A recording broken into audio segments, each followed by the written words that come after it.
आज़ादी यूं ही नहीं मिली थी हमें खाकों में, वीरों ने जिंदगी गुजार दी थी सलाखों में। आज के बच्चे आज़ादी की कीमत क्या जाने, क्या मजा था वतन के इश्क पे मिट जाने में, क्या मजा था वतन के इश्क पे मिट जाने में। तो आइए चलते हैं आज़ादी की कुछ तरानों के साथ में और जानते हैं अपने भारत के वीर सपूतों के योगदान के बारे में। तो शुरू करते हैं 1857 की क्रांति।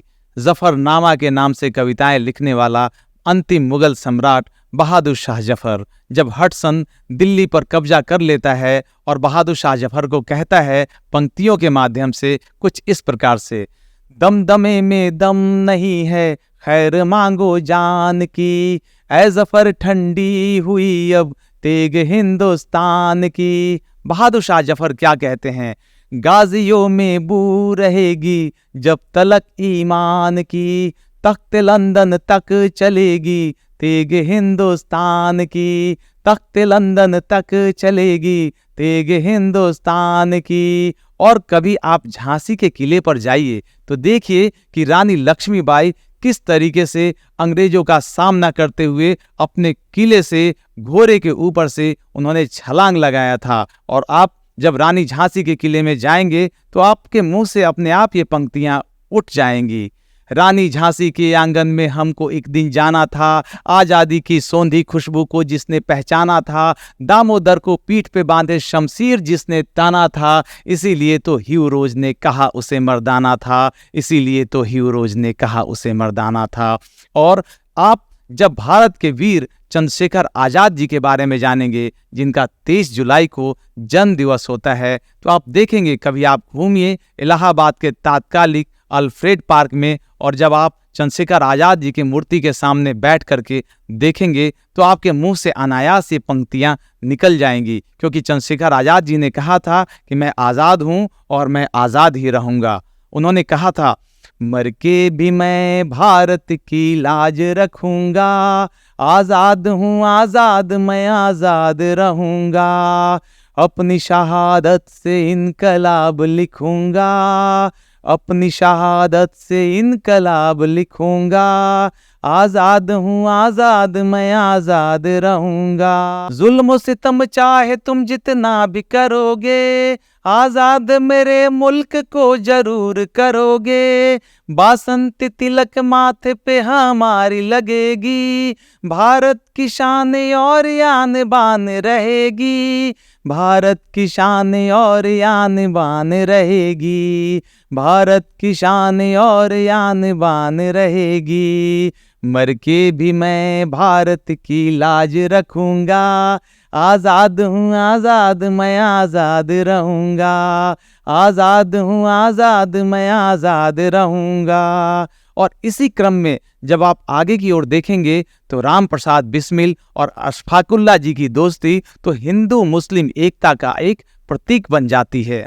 हर सू को आज़ादी की खुशबू में सदा शामिल करेगा, जिस्म जान को ए रोशन सिंह सा बिस्मिल करेगा, फांसी के फंदे भी ना रोक सके थे सूरमा को, अशफाक बिस्मिल की सदा दोस्ती गर्वित करेगा, अशफाक बिस्मिल की सदा दोस्ती गर्वित करेगा। और सरदार भगत सिंह की कुर्बानी ने तो पूरे देशवासियों की आंखों को नम कर दिया। एक पंक्ति के माध्यम से मैं सुनाने की कोशिश करता हूँ।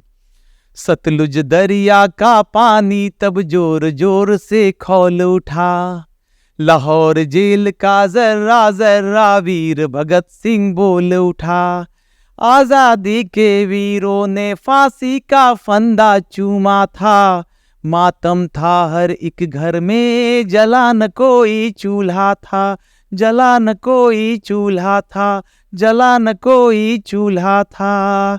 और देश के राष्ट्रपिता महात्मा गांधी का योगदान तो अविस्मरणीय रहेगा।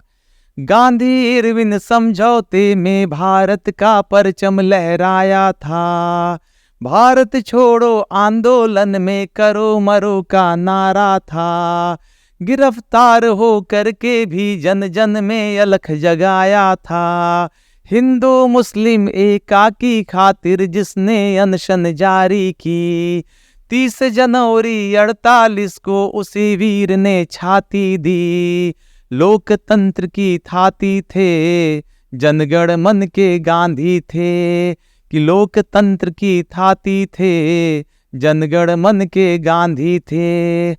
15 अगस्त 1947 अपना देश आज़ाद हो जाता है, परंतु आज़ादी हमें मिलती है देश के अंदर चलने वाले भयंकर सांप्रदायिक दंगों के बाद।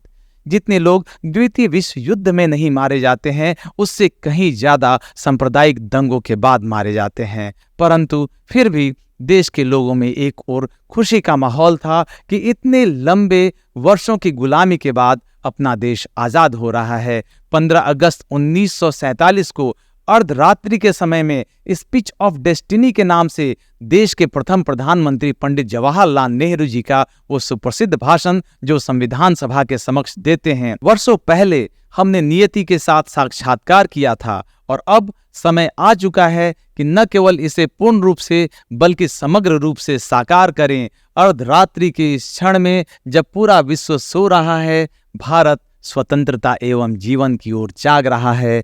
भारत स्वतंत्रता एवं जीवन की ओर जाग रहा है। भारत स्वतंत्रता एवं जीवन की ओर जाग रहा है।